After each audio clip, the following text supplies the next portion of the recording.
जब मैं ये कहता हूँ कि मेरे मन में बहुत बड़े बड़े प्लान है और उसके लिए बहुत बड़े बड़े फैसले हैं, किसी को डरने की ज़रूरत नहीं है।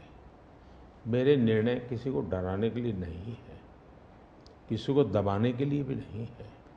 मेरे निर्णय देश के सर्वांगीण विकास के लिए है, जन कल्याण के लिए है, देश के युवाओं के एस्पिरेशंस को मैं देर करना नहीं चाहता हूँ, मैं समय बिगाड़ना नहीं चाहता हूँ, उस अर्थ में मैं कह रहा हूँ।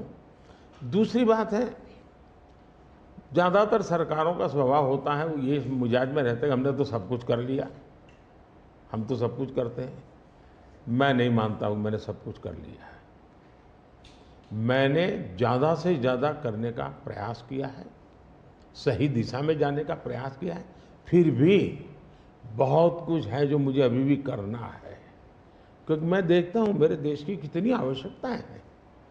हर परिवार का सपना, वो सपना कैसे पूरा हो, ये मेरे दिल में पड़ा हुआ है। और इसलिए मैं कहता हूँ जो हुआ है वो ट्रेलर है, आपको अच्छा लगा है, लेकिन मैं बहुत अधिक करना चाहता हूँ, उस अर्थ में मैं उस बात को कहता हूँ।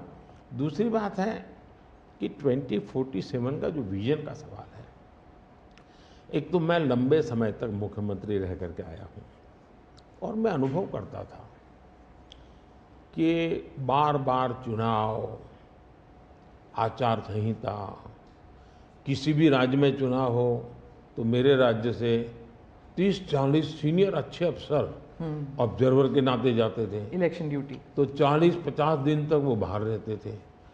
तो मुझे चिंता रहती थी कि मैं सरकार कैसे चलाऊं, क्योंकि देश में ऐसे चुनाव होते ही रहते और मेरे ऑब्जर्वर जाते रहते, तो मैं तो फिर मैंने सोचा कि मैं ये इसको वैकेशन नहीं मानता हूँ। मैं चुनाव होगा तो उस पीरियड को वैकेशन के रूप में नहीं लूँगा। मैं अफसरों को पहले से काम देता हूँ, भाई अगली सरकार के लिए ये काम करो। तो मैं उस समय भी 100 दिन का प्लान करता था। हाँ, उसी पे पूछना था मुझे। हाँ। अभी तो चुनाव हो ही रहे हैं, अभी रिजल्ट्स भी नहीं आए और आप 100 दिन का प्लान बना रहे हैं। मैं चुनाव में जाने से पहले शुरू किया। हाँ। और दरअसल मैंने कैसे किया कि मैं पिछले 2 साल से 2047 को ध्यान में रख के काम करता था, और उसके लिए मैंने देश भर में लोगों के ओपिनियन मांगे, सुझाव मांगे। शायद 15 लाख से अधिक लोगों के मैंने सुझाव दिए हैं कि वो आने वाले 25 साल में हिंदुस्तान को कैसे देखना चाहते हैं। और मैंने सभी यूनिवर्सिटीज़ को कांटेक्ट किया, मैंने अलग अलग एनजीओ को कांटेक्ट किया, संगठनों को, और 15-20 लाख लोग उन्होंने इनपुट दिया।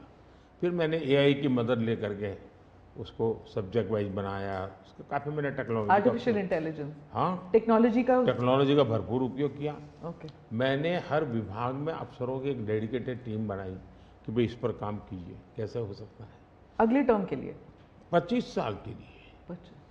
और फिर मैंने खुद ने उनके साथ बैठा, प्रेजेंटेशन दिए 2-2, ढाई-ढाई घंटे, और मेरा विजन के अनुरूप क्या चीज़ें हैं